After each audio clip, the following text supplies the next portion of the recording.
ಹರೇ ಕೃಷ್ಣ. ಎಲ್ಲ ಕೇಳುಗರಿಗೂ ಶ್ರೀಮದ್ ಭಾಗವತದ ಅಧ್ಯಯನಕ್ಕೆ ಸ್ವಾಗತ. ಭಗವಂತನ ಅವತಾರಗಳ ಕುರಿತಾಗಿ ನಾವು ತಿಳಿದುಕೊಳ್ಳುತ್ತಿದ್ದೇವೆ. ದೇವತೆಗಳ ಭಯವನ್ನು ನಿವಾರಿಸುವುದಕ್ಕಾಗಿ ದೇವೋತ್ತಮ ಪರಮಪುರುಷನು ನರಸಿಂಹದೇವನಾಗಿ ಅವತರಿಸಿದನು. ಭಗವಂತನಿಗೆ ಸವಾಲೊಡ್ಡಿದ ಗದಾಹಸ್ತನಾಗಿದ್ದ ರಾಕ್ಷಸರಾಜ ಹಿರಣ್ಯಕಶಿಪುವನ್ನು ಭಗವಂತನು ತನ್ನ ತೊಡೆಯ ಮೇಲಿರಿಸಿಕೊಂಡು ಕೋಪದಿಂದ ಹುಬ್ಬನ್ನು ಹೊರಳಿಸುತ್ತಾ ತನ್ನ ಭಯಂಕರವಾದ ಹಲ್ಲು ಮತ್ತು ಮುಖವನ್ನು ತೋರಿಸುತ್ತಾ ತನ್ನ ಉಗುರುಗಳಿಂದ ಬಗೆದು ಕೊಂದು ಹಾಕಿದನು. ಭಗವಂತನು ಹರಿಯಾಗಿ ಬಂದು ಗಜೇಂದ್ರನನ್ನು ಉದ್ಧರಿಸಿದನು. ನದಿಯಲ್ಲಿ ತನಗಿಂತ ಹೆಚ್ಚು ಶಕ್ತವಾದ ಮೊಸಳೆಯು ತನ್ನ ಕಾಲನ್ನು ಆಕ್ರಮಿಸಿದಾಗ ಗಜೇಂದ್ರನು ತುಂಬಾ ನೋವಿಗೀಡಾದನು. ತನ್ನ ಸೊಂಡಿಲಿನಲ್ಲಿ ಕಮಲಪುಷ್ಪವನ್ನು ಎತ್ತಿ ಹಿಡಿದು ಭಗವಂತನನ್ನು ಹೀಗೆ ಸಂಬೋಧಿಸಿದನು: ಓ ಆದಿಪುರುಷನೇ, ಬ್ರಹ್ಮಾಂಡದ ಪ್ರಭುವೇ, ಪುಣ್ಯಕ್ಷೇತ್ರದಷ್ಟೇ ಪ್ರಸಿದ್ಧನಾದ ಉದ್ಧಾರಕನೇ, ಮಂತ್ರೋಚ್ಚಾರಣೆಗೆ ಯೋಗ್ಯವಾದ ನಿನ್ನ ಪವಿತ್ರ ನಾಮವನ್ನು ಕೇಳಿದ ಒಡನೆಯೇ ಎಲ್ಲರೂ ಪರಿಶುದ್ಧರಾಗುತ್ತಾರೆ. ಭಗವಂತನು ಪರಾತ್ಪರ ಜ್ಞಾನನಾದ್ದರಿಂದ ಅವನ ಪವಿತ್ರ ನಾಮಕ್ಕೂ ದೇವೋತ್ತಮ ಪರಮಪುರುಷನಿಗೂ ಯಾವ ಅಂತರವೂ ಇಲ್ಲ. ಮೊಸಳೆಯು ಗಜೇಂದ್ರನನ್ನು ಹಿಡಿದಾಗ ಅವನು ತುಂಬಾ ನೋವಿಗೀಡಾದನು. ಆನೆಯು ಮೊಸಳೆಗಿಂತ ಎಂದೆಂದೂ ಶಕ್ತಿಶಾಲಿಯಾದರೂ ನೀರಿನಲ್ಲಿರುವಾಗ ಮೊಸಳೆಯು ಆನೆಗಿಂತ ಬಲಿಷ್ಠವಾಗಿರುತ್ತದೆ. ತನ್ನ ಹಿಂದಿನ ಜನ್ಮದಲ್ಲಿ ಆನೆಯು ಭಗವಂತನ ಮಹಾಭಕ್ತನಾಗಿದ್ದುದರಿಂದ ಹಿಂದಿನ ಸತ್ಕರ್ಮಗಳ ಫಲವಾಗಿ ಅದು ಭಗವಂತನ ಪವಿತ್ರ ನಾಮೋಚ್ಚಾರಣೆ ಮಾಡಲು ಸಾಧ್ಯವಾಯಿತು. ಈ ಐಹಿಕ ಜಗತ್ತಿನಲ್ಲಿ ಪ್ರತಿಯೊಂದು ಜೀವಿಯೂ ಯಾವಾಗಲೂ ತೊಂದರೆಯಲ್ಲಿ ಇರುತ್ತಾನೆ. ಇದು ಎಂತಹ ಜಾಗವೆಂದರೆ ಇಲ್ಲಿ ಪ್ರತಿಯೊಂದು ಹೆಜ್ಜೆಯಲ್ಲೂ ಒಬ್ಬ ವ್ಯಕ್ತಿಯು ಒಂದಲ್ಲ ಒಂದು ಕಷ್ಟಕ್ಕೆ ಈಡಾಗುತ್ತಾನೆ. ಆದರೆ ತನ್ನ ಹಿಂದಿನ ಸತ್ಕರ್ಮಗಳ ಬೆಂಬಲವುಳ್ಳವನು ಭಗವಂತನ ಭಕ್ತಿ ಸೇವೆಯಲ್ಲಿ ತನ್ನನ್ನು ತಾನು ತೊಡಗಿಸಿಕೊಳ್ಳುತ್ತಾನೆ. ತುಂಬಾ ಕಷ್ಟದಲ್ಲಿರುವ ಗಜೇಂದ್ರನ ಮೊರೆಯನ್ನು ದೇವೋತ್ತಮ ಪರಮಪುರುಷನು ಕೇಳಿ ತನ್ನ ಸಹಾಯದ ಅಗತ್ಯವನ್ನು ಮನೆಗಂಡನು. ಕೂಡಲೇ ಪಕ್ಷಿರಾಜನಾದ ಗರುಡನ ಭುಜದ ಮೇಲೆ ಕುಳಿತು ತನ್ನ ಪೂರ್ಣ ಸಜ್ಜಿತ ಅಸ್ತ್ರವಾದ ಚಕ್ರಾಯುಧದೊಂದಿಗೆ ಪ್ರತ್ಯಕ್ಷನಾದನು. ಗಜೇಂದ್ರನನ್ನು ರಕ್ಷಿಸುವ ಸಲುವಾಗಿ ಮೊಸಳೆಯ ಬಾಯನ್ನು ಚಕ್ರಾಯುಧದಿಂದ ಚೂರು ಚೂರಾಗಿ ಕತ್ತರಿಸಿದನು ಮತ್ತು ಗಜೇಂದ್ರನ ಸೊಂಡಿಲನ್ನು ಹಿಡಿದು ಮೇಲಕ್ಕೆತ್ತಿ ಅವನನ್ನು ರಕ್ಷಿಸಿದನು. ನಂತರ ಭಗವಂತನು ವಾಮನ ದೇವನಾಗಿ ಅವತಾರವನ್ನು ತಾಳಿದನು. ಭಗವಂತನು ಎಲ್ಲ ಭೌತಗುಣಾತೀತನಾಗಿದ್ದರೂ ಆದಿತ್ಯರೆಂದು ಕರೆಸಿಕೊಳ್ಳುವ ಅದಿತಿಯ ಮಕ್ಕಳ ಎಲ್ಲ ಗುಣಗಳನ್ನೂ ಮೀರಿದ್ದನು. ಭಗವಂತನು ಅದಿತಿಯ ಕೊನೆಯ ಮಗನಾಗಿ ಹುಟ್ಟಿದನು. ಅವನು ಬ್ರಹ್ಮಾಂಡದ ಎಲ್ಲ ಲೋಕಗಳನ್ನೂ ಮೀರಿಸಿದ್ದರಿಂದ ಅವನೇ ಪರಮ ದೇವೋತ್ತಮ ಪುರುಷನು. 3 ಹೆಜ್ಜೆ ಅಳತೆಯ ನೆಲವನ್ನು ಬೇಡುವ ನೆಪದಲ್ಲಿ ಅವನು ಬಲಿಮಹಾರಾಜನ ಎಲ್ಲ ಭೂಮಿಯನ್ನೂ ತನ್ನದಾಗಿಸಿಕೊಂಡನು. ಯಾವ ವಿಧಾಯಕನೇ ಆಗಿರಲಿ ಬೇಡಿಕೊಳ್ಳದೆ ತನ್ನ ಹಕ್ಕಿನ ಒಡೆತನವನ್ನು ಪಡೆಯಲು ಸಾಧ್ಯವಿಲ್ಲವಾದ್ದರಿಂದ ಭಗವಂತನು ಸುಮ್ಮನೆ ಬೇಡಿಕೊಂಡನು. ತನ್ನ ಗುರುವು ನಿಷೇಧಿಸಿದರೂ ಕೂಡ ಬಲಿಮಹಾರಾಜನು ಭಗವಂತನ ಪಾದಕಮಲಗಳಿಂದ ಹರಿದು ಬರುವ ತೀರ್ಥೋದಕವನ್ನು ತಲೆಯ ಮೇಲೆ ಧರಿಸಿ ತಾನು ಕೊಟ್ಟ ಮಾತನ್ನು ಬಿಟ್ಟು ಬೇರೇನನ್ನೂ ಯೋಚಿಸಲಿಲ್ಲ. ಭಗವಂತನು ತನ್ನ 3ನೆಯ ಪಾದವನ್ನು ಅಳೆಯುವುದಕ್ಕಾಗಿ ರಾಜನು ಸ್ವಂತ ಶರೀರವನ್ನೇ ಬಲಿಯಾಗಿ ಅರ್ಪಿಸಿದನು. ಅವನಂತಹ ಪುರುಷನಿಗೆ ತಾನು ಸ್ವಂತ ಬಲದಿಂದ ಗೆದ್ದ ಸ್ವರ್ಗ ಸಾಮ್ರಾಜ್ಯವೂ ಕೂಡ ಬೆಲೆಯುಳ್ಳದ್ದಲ್ಲ ಎನಿಸಿತು. ನಂತರ ಭಗವಂತನು ಹಂಸಾವತಾರವನ್ನು ತಾಳಿ ನಾರದ ಮುನಿಗಳಿಗೆ ಭಗವದ್ವಿಜ್ಞಾನ ಮತ್ತು ಭಕ್ತಿ ಸೇವೆಯ ಬಗ್ಗೆ ತಿಳಿಸಿಕೊಟ್ಟರು. ಭಗವಂತನು ದುಷ್ಟರನ್ನು ಶಿಕ್ಷಿಸಲು ಮತ್ತು ಶಿಷ್ಟರನ್ನು ರಕ್ಷಿಸಲು ಬೇಕಾಗಿ ಪ್ರತಿಯೊಂದು ಮನ್ವಂತರದಲ್ಲೂ ಅವತಾರವನ್ನು ತಾಳುತ್ತಾನೆ. ಇದನ್ನು ಮನ್ವಂತರ ಅವತಾರಗಳೆಂದು ಕರೆಯುತ್ತಾರೆ. ನಂತರ ಭಗವಂತನು ಧನ್ವಂತರಿಯ ಅವತಾರವನ್ನು ತಾಳಿ ಕೇವಲ ತನ್ನ ಕೀರ್ತಿಯೇ ಮೂರ್ತಿವೆತ್ತಂತೆ ನಿತ್ಯ ರೋಗಿಗಳಾದ ಜೀವಿಗಳ ವ್ಯಾಧಿಗಳನ್ನು ಶೀಘ್ರವಾಗಿ ಗುಣಪಡಿಸುತ್ತಾನೆ. ಅವನಿಂದಾಗಿಯೇ ದೇವತೆಗಳು ದೀರ್ಘಾಯುಷ್ಯವನ್ನು ಗಳಿಸಿದ್ದಾರೆ. ಈ ರೀತಿಯಾಗಿ ಭಗವಂತನು ವೈದ್ಯ ವಿಜ್ಞಾನ ಅಥವಾ ಔಷಧಗಳ ಬಗೆಗಿನ ತಿಳುವಳಿಕೆಯನ್ನು ಬ್ರಹ್ಮಾಂಡದಲ್ಲಿ ಪ್ರಾರಂಭಿಸಿದನು. ಭಗವಂತನು ಪರಶುರಾಮ ಅವತಾರವನ್ನು ತಾಳಿ ಭೂಲೋಕದ ಮುಳ್ಳುಗಳಾಗಿ ಜನಿಸಿದ್ದ ಆ ಅನಪೇಕ್ಷಿತ ರಾಜರುಗಳನ್ನು ನಿರ್ಮೂಲನ ಮಾಡಿದನು. 21 ಬಾರಿ ಭೂಮಿಯನ್ನು ಸುತ್ತಿ ತನ್ನ ಚೂಪಾದ ಕೊಡಲಿಯಿಂದ ಕ್ಷತ್ರಿಯರನ್ನು ಸಂಹಾರ ಮಾಡಿದನು. ಭಗವಂತನು ತನ್ನ ಸ್ವಾಂಶ ವಿಸ್ತೃತ ರೂಪಗಳೊಂದಿಗೆ ತನ್ನ ಅಂತರಂಗ ಶಕ್ತಿಯಾದ ಸೀತಾದೇವಿಯ ಪತಿಯಾಗಿ ಮಹಾರಾಜ ಇಕ್ಷ್ವಾಕುವಿನ ವಂಶದಲ್ಲಿ ಅವತರಿಸಿದನು. ತನ್ನ ತಂದೆಯಾದ ಮಹಾರಾಜ ದಶರಥನ ಅಪ್ಪಣೆಯಂತೆ ತನ್ನ ಹೆಂಡತಿ ಮತ್ತು ತಮ್ಮನೊಂದಿಗೆ ಕಾಡಿಗೆ ಹೋದನು. ಹಲವು ವರ್ಷಗಳ ಕಾಲ ಅಲ್ಲಿ ವಾಸ ಮಾಡಿದನು. ಭೌತಿಕವಾಗಿ ಮಹಾಶಕ್ತಿಶಾಲಿಯಾಗಿದ್ದ ದಶಶಿರನಾದ ರಾವಣನು ಅವನ ವಿರುದ್ಧವಾಗಿ ಮಹಾಪರಾಧವನ್ನು ಎಸಗಿ ಅಂತಿಮವಾಗಿ ನಾಶವಾದನು. ಭಗವಂತನಲ್ಲಿ ಶ್ರದ್ಧೆಯಿಲ್ಲದ ರಾಜರುಗಳಿಂದಾಗಿ ಭೂಭಾರವು ಅತಿಯಾದಾಗ ಜಗತ್ತಿನ ಬೇಗುದಿಯನ್ನು ಕಡಿಮೆ ಮಾಡಲು ಭಗವಂತನು ತನ್ನ ಸಮಗ್ರ ಅಂಶದೊಂದಿಗೆ ಅವತರಿಸುತ್ತಾನೆ. ಭಗವಾನ್ ಶ್ರೀಕೃಷ್ಣನು ತನ್ನ ತಾಯಿಯ ತೊಡೆಯ ಮೇಲಿರುವಾಗಲೇ ರಾಕ್ಷಸಿಯಾದ ಪೂತನಿಯನ್ನು ಸಂಹಾರ ಮಾಡಿದನು.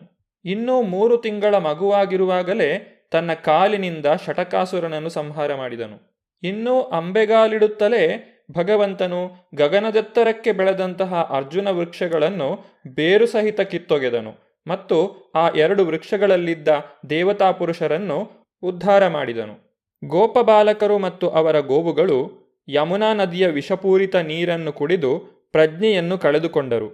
ಆಗ ಭಗವಾನ್ ಶ್ರೀಕೃಷ್ಣನು ತನ್ನ ದಯಾದೃಷ್ಟಿಯಿಂದ ಅವರನ್ನು ಪುನಶ್ಚೇತನಗೊಳಿಸಿದನು. ಯಮುನೆಯ ನೀರನ್ನು ಶುದ್ಧಗೊಳಿಸುವ ಸಲುವಾಗಿ ಜಲಕ್ರೀಡೆಯಾಡುವಂತೆ ನೀರಿಗೆ ಧುಮುಕಿದನು. ಅಲ್ಲಿ ಅಡಗಿಕೊಂಡು ತನ್ನ ನಾಲಿಗೆಯಿಂದ ವಿಷದ ಅಲೆಗಳನ್ನು ಹೊರಸೂಸುತ್ತಿದ್ದ ವಿಷಸರ್ಪ ಕಾಲಿಯನನ್ನು ಶಿಕ್ಷಿಸಿದನು. ಕಾಲಿಯ ಸರ್ಪದ ದಂಡನೆಯಾದ ದಿನದ ರಾತ್ರಿ ವ್ರಜಭೂಮಿಯ ನಿವಾಸಿಗಳೆಲ್ಲರೂ ನಿರಾತಂಕವಾಗಿ ನಿದ್ರಿಸುತ್ತಿದ್ದರು. ಆಗ ತರಗೆಲೆಗಳ ಕಾರಣದಿಂದ ಕಾಡುಗಿಚ್ಚು ಕಾಣಿಸಿಕೊಂಡಿತು. ಎಲ್ಲ ನಿವಾಸಿಗಳು ಖಂಡಿತವಾಗಿಯೂ ಸಾವನ್ನಪ್ಪುವರೆಂದು ತೋರಿತು. ಆದರೆ ಭಗವಾನ್ ಶ್ರೀಕೃಷ್ಣನು ಬಲರಾಮನೊಂದಿಗೆ ಕೇವಲ ತನ್ನ ಕಣ್ಣನ್ನು ಮುಚ್ಚಿಕೊಂಡು ಅವರನ್ನು ರಕ್ಷಿಸಿದನು.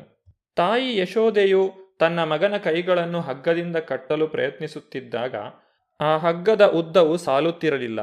ಇದನ್ನು ಕಂಡು ಅವಳು ಕೊನೆಗೆ ತನ್ನ ಪ್ರಯತ್ನವನ್ನು ಕೈಬಿಟ್ಟಳು. ಆಗ ಭಗವಾನ್ ಶ್ರೀಕೃಷ್ಣನು ಮೆಲ್ಲನೆ ತನ್ನ ಬಾಯನ್ನು ತೆರೆದನು. ಅದರಲ್ಲಿ ಆ ತಾಯಿಯು ಎಲ್ಲ ಬ್ರಹ್ಮಾಂಡಗಳೂ ನೆಲೆಸಿದ್ದುದನ್ನು ನೋಡಿದಳು. ಇದನ್ನು ನೋಡಿ ಅವಳ ಮನಸ್ಸಿನಲ್ಲಿ ಸಂದೇಹ ಉಂಟಾಯಿತು. ತನ್ನ ಮಗನ ಅತೀಂದ್ರಿಯ ಸ್ವರೂಪದ ಬಗ್ಗೆ ಅವಳು ಬೇರೊಂದು ರೀತಿಯಲ್ಲಿ ಅರ್ಥೈಸಿಕೊಂಡಳು. ಭಗವಾನ್ ಶ್ರೀಕೃಷ್ಣನು ತನ್ನ ತಂದೆ ನಂದಮಹಾರಾಜನನ್ನು ವರುಣದೇವತೆಯ ಭಯದಿಂದ ಪಾರು ಮಾಡಿದನು. ಮಯಾಸುರನ ಮಗನು ಪರ್ವತದ ಗುಹೆಗಳಲ್ಲಿ ಇರಿಸಿದ ಗೋಪಬಾಲಕರನ್ನು ಬಿಡುಗಡೆ ಮಾಡಿದನು. ಶ್ರೀಕೃಷ್ಣನ ಆದೇಶದ ಮೇರೆಗೆ ಬೃಂದಾವನದ ಗೋಪಾಲಕರು ಸ್ವರ್ಗಾಧಿಪತಿಯಾದ ಇಂದ್ರನಿಗೆ ಅರ್ಪಿಸುತ್ತಿದ್ದ ಆಹುತಿಯನ್ನು ನಿಲ್ಲಿಸಿದರು. ವ್ರಜ ಎಂದು ಪ್ರಸಿದ್ಧವಾದ ಈ ಭೂಪ್ರದೇಶವು 7 ದಿನಗಳ ಕಾಲ ನಿರಂತರ ಭಾರೀ ಮಳೆಯಿಂದ ಕೊಚ್ಚಿ ಹೋಗುವುದೆಂಬ ಭಯಕ್ಕೊಳಗಾಯಿತು. ಭಗವಾನ್ ಶ್ರೀಕೃಷ್ಣನು ಇನ್ನೂ 7 ವರ್ಷದವನಿರುವಾಗಲೇ ಒಂದು ಕಿರುಬೆರಳಿನಿಂದ ಗೋವರ್ಧನಗಿರಿಯನ್ನು ಎತ್ತಿ ಹಿಡಿದನು. ಈ ರೀತಿ ಸಮಸ್ತ ವ್ರಜಭೂಮಿಯ ನಿವಾಸಿಗಳನ್ನು ಆತನು ರಕ್ಷಿಸಿದನು. ದೈತ್ಯ ಪುರುಷರಾದ ಪ್ರಲಂಬ, ಧೇನುಕ, ಬಕ, ಕೇಶಿ, ಅರಿಷ್ಟ, ಚಾಣೂರ, ಮುಷ್ಟಿಕ, ಕುವಲಯಾಪೀಡವೆಂಬ ಆನೆ, ಕಂಸ, ಯವನ, ನರಕಾಸುರ ಮತ್ತು ಪೌಂಡ್ರಕ, ಮಹಾಸೇನಾನಿಗಳಾದ ಶಾಲ್ವ, ದ್ವಿವಿಧ ಎಂಬ ಕಪಿ ಮತ್ತು ಬಿಲ್ವಲ, ದಂತವಕ್ರ, ಸಪ್ತ ಋಷಭಗಳು, ಶಂಬರ, ವಿದೂರಥ ಮತ್ತು ರುಕ್ಮಿ, ಹಾಗೆಯೇ ಮಹಾಯೋಧರಾದ ಕಾಂಭೋಜ, ಮತ್ಸ್ಯ, ಕುರು, ಸೃಂಜಯ ಮತ್ತು ಕೇಕಯ ಇವರೆಲ್ಲರೂ ಶ್ರೀಹರಿಯೊಂದಿಗೆ ನೇರವಾಗಿ ಅಥವಾ ಅವನ ಸಮಾನರಾದ ಬಲದೇವ, ಅರ್ಜುನ, ಭೀಮ ಮೊದಲಾದವರೊಂದಿಗೆ ವೀರೋಚಿತವಾಗಿ ಹೋರಾಡಿದರು. ಹಾಗೆ ಅವನಿಂದ ಹತರಾದ ದೈತ್ಯರು ನಿರಾಕಾರ ಬ್ರಹ್ಮಜ್ಯೋತಿಯನ್ನು ಅಥವಾ ವೈಕುಂಠಲೋಕದಲ್ಲಿರುವ ಅವನ ಸ್ವಧಾಮವನ್ನು ಹೊಂದುತ್ತಾರೆ. ನಂತರ ಭಗವಂತನು ಸತ್ಯವತಿಯ ಪುತ್ರ ವ್ಯಾಸದೇವರಾಗಿ ಅವತರಿಸಿದರು. ವೇದವ್ಯಾಸರು ಆಯಾ ಯುಗದ ಸಂದರ್ಭಕ್ಕೆ ಅನುಗುಣವಾಗಿ ವೈದಿಕ ಜ್ಞಾನ ವೃಕ್ಷವನ್ನು ನಾನಾ ಶಾಖೆಗಳಾಗಿ ವಿಭಜಿಸಿದರು. ನಂತರ ಭಗವಂತನು ಬುದ್ಧಾವತಾರವನ್ನು ತಾಳಿದನು. ಭಗವಾನ್ ಬುದ್ಧನು ನಾಸ್ತಿಕರ ಮನಸ್ಸನ್ನು ದಿಗ್ಭ್ರಮೆಗೊಳಿಸುತ್ತಾನೆ ಮತ್ತು ಉಪಧಾರ್ಮಿಕ ತತ್ವಗಳನ್ನು ಬೋಧಿಸುತ್ತಾನೆ. ಕಲಿಯುಗದ ಅಂತ್ಯದಲ್ಲಿ ಭಗವಂತನು ಕಲ್ಕಿಯ ರೂಪದಲ್ಲಿ ಅವತಾರವನ್ನು ತಾಳುತ್ತಾನೆ. ಸಾಧುಗಳು ಮತ್ತು ಸತ್ಪುರುಷರ ಮನೆಗಳಲ್ಲಿ ಕೂಡ ದೇವರ ವಿಷಯಗಳ ಮಾತುಗಳೇ ಇಲ್ಲದೇ ಇದ್ದಾಗ, ದೇಶದ ಅಧಿಕಾರವು ರಾಕ್ಷಸರ ಕೈ ಸೇರಿದಾಗ, ಎಲ್ಲಿಯೂ ಯಜ್ಞಯಾಗಾದಿಗಳು ನಡೆಯದೇ ಇರುವಂತಹ ಸಂದರ್ಭವು ಬಂದಾಗ ಭಗವಂತನು ಪರಮಶಿಕ್ಷಕನಾಗಿ ಆವಿರ್ಭವಿಸುತ್ತಾನೆ. ಭಗವಂತನ ಅನುಗ್ರಹವಿಲ್ಲದೆ ಆತನನ್ನು ಅರ್ಥ ಮಾಡಿಕೊಳ್ಳುವುದು ಅಸಂಭವ. ಬ್ರಹ್ಮಾಂಡದಲ್ಲಿರುವ ಅಣುಕಣಗಳನ್ನೆಲ್ಲ ಎಣಿಸಿರಬಹುದಾದ ವಿಜ್ಞಾನಿಯೂ ಕೂಡ ಭಗವಂತನನ್ನು ಅರ್ಥ ಮಾಡಿಕೊಳ್ಳಲು ಸಾಧ್ಯವಿಲ್ಲ. ಭಗವಂತನ ಮೊದಲ ಅವತಾರನಾದ ಶೇಷನು ತನ್ನ ಸಹಸ್ರ ಮುಖಗಳಿಂದ ಭಗವಂತನ ಗುಣಗಳನ್ನು ವರ್ಣಿಸುತ್ತಿದ್ದರೂ ಅವನಿಗೆ ಕೂಡ ಅಂತಹ ಜ್ಞಾನದ ಮೇರೆಯನ್ನು ತಲುಪಲು ಇನ್ನೂ ಸಾಧ್ಯವಾಗಿಲ್ಲ. ದೇವೋತ್ತಮ ಪರಮಪುರುಷನಾದ ಶ್ರೀಹರಿಯ ಕೃಪೆಗೆ ವಿಶೇಷವಾಗಿ ಒಳಗಾದವನು ಯಾರೇ ಆಗಿರಲಿ, ಭಗವಂತನ ಸೇವೆಯಲ್ಲಿ ತನ್ನನ್ನು ಶುದ್ಧವಾಗಿ ಒಪ್ಪಿಸಿಕೊಂಡರೆ ದುಸ್ತರವಾದ ಮಾಯಾಸಾಗರವನ್ನು ದಾಟಬಲ್ಲನು ಮತ್ತು ಭಗವಂತನನ್ನು ಅರಿಯಬಲ್ಲನು. ಈ ರೀತಿಯಾಗಿ ಭಗವಂತನ ಮಹಿಮೆಗಳ ಕುರಿತಾಗಿ ಬ್ರಹ್ಮದೇವನು ನಾರದ ಮುನಿಗಳಿಗೆ ಉಪದೇಶಿಸಿದರು. ಕೊನೆಯದಾಗಿ ಬ್ರಹ್ಮದೇವನು ನಾರದರಿಗೆ ಈ ರೀತಿಯಾಗಿ ಹೇಳುತ್ತಾರೆ: ಓ ನಾರದನೇ, ಭಗವಂತನ ಶಕ್ತಿಯು ತಿಳಿಯುವಂತಹದೂ ಅಲ್ಲ, ಅಳೆಯುವಂತಹದೂ ಅಲ್ಲ. ಆದರೂ ನಾವೆಲ್ಲ ಶರಣಾಗತರಾದ ಆತ್ಮರಾಗಿರುವುದರಿಂದ ಅವನು ಹೇಗೆ ಯೋಗಮಾಯಾಶಕ್ತಿಯಿಂದ ಕಾರ್ಯನಿರ್ವಹಿಸುತ್ತಾನೆ ಎಂಬುದನ್ನು ತಿಳಿದಿದ್ದೇವೆ. ಭಗವಂತನ ಮಹಿಮೆಗಳ ಕುರಿತಾಗಿ ಇನ್ನಷ್ಟು ವಿಚಾರಗಳನ್ನು ನಾವು ಮುಂದಿನ ಸಂಚಿಕೆಯಲ್ಲಿ ನೋಡೋಣ. ಧನ್ಯವಾದಗಳು. ಹರೇ ಕೃಷ್ಣ.